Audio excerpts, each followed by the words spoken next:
Madame Cynthia Brière qui dit, ben, qu'est-ce qu'on fait du petit lait? Puis c'est pas tout le monde qui sait c'est quoi le petit lait.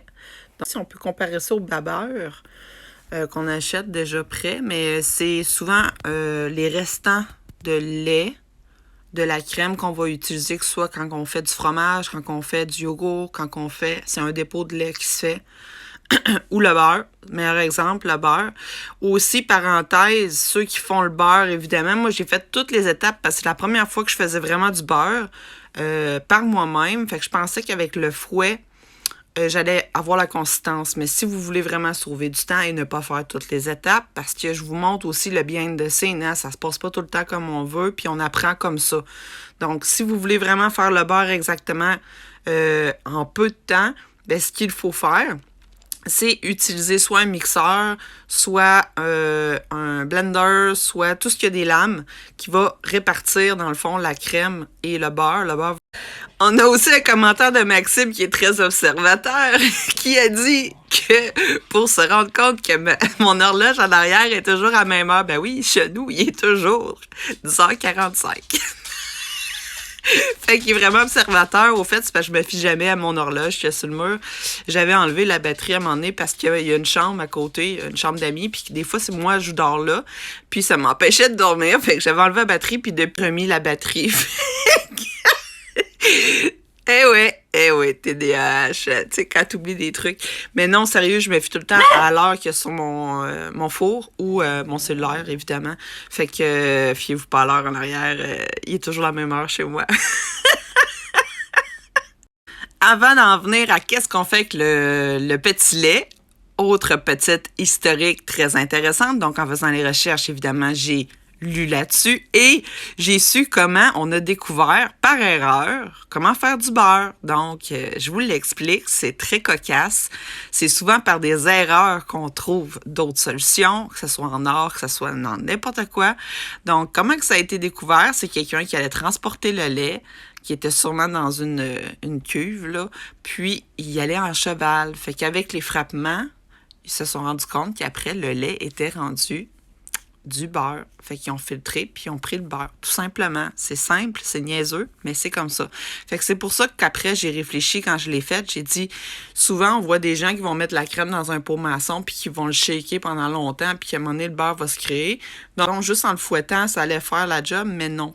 Fait que quand j'ai pris le mixeur plongeant avec les lames, ça l'a pris même pas une minute et ça s'est déjà divisé. Fait que si vous voulez sauver du temps, faites cette étape-là et non le fouet. Donc, pour l'image que je parlais, je vais me rapetisser un petit peu. C'est ça ici. Donc, le petit lait, qu'est-ce qu'on peut faire avec? Fait que vous avez l'ensemble des choses. Dans le fond, ça se garde au frigo 10 jours environ.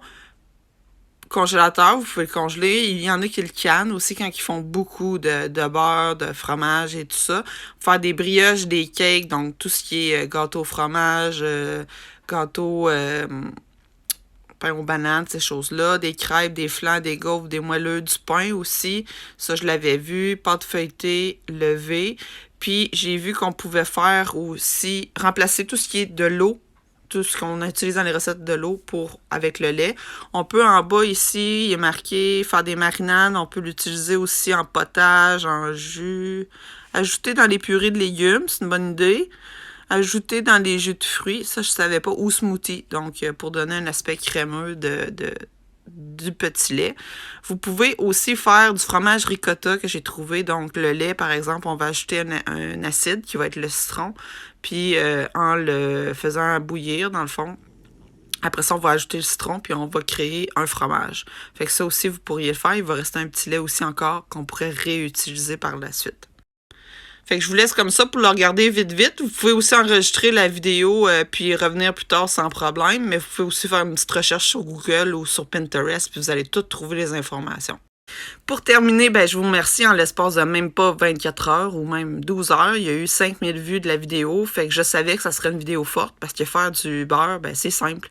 C'est hyper simple. C'est juste qu'il n'y a personne qui le fait. Personne ne sait comment faire. Puis aussi, moi, mon but, c'est de vous montrer des choses qu'on veut pas oublier que nos grands-parents, arrière-grands-parents faisaient eux-mêmes. Puis je pense que ça vaut la peine de l'apprendre, surtout quand on veut économiser puis sauver des sous. Surtout que le coût de la vie commence à vraiment augmenter. Fait que c'est quand même important de devenir autonome, puis de se débrouiller par soi-même et de savoir faire les choses. Puis il y en a beaucoup aussi qui ont enregistré la vidéo comment faire du beurre, fait que vous pouvez enregistrer celle-ci aussi, qui va vous permettre de savoir quoi faire avec le petit lait, puis aussi peut-être sauver des étapes là, dans la création du beurre. Je vous reviens avec d'autres vidéos. Je vous remercie beaucoup pour vos commentaires. J'apprécie vous lire, vous répondre. Puis aussi, n'oubliez pas de vous abonner, à 1000 abonnés, on va pouvoir faire des lives. Donc, merci, puis gênez-vous pas pour commenter. Ça va me faire plaisir d'échanger avec vous autres. À la prochaine. Bye!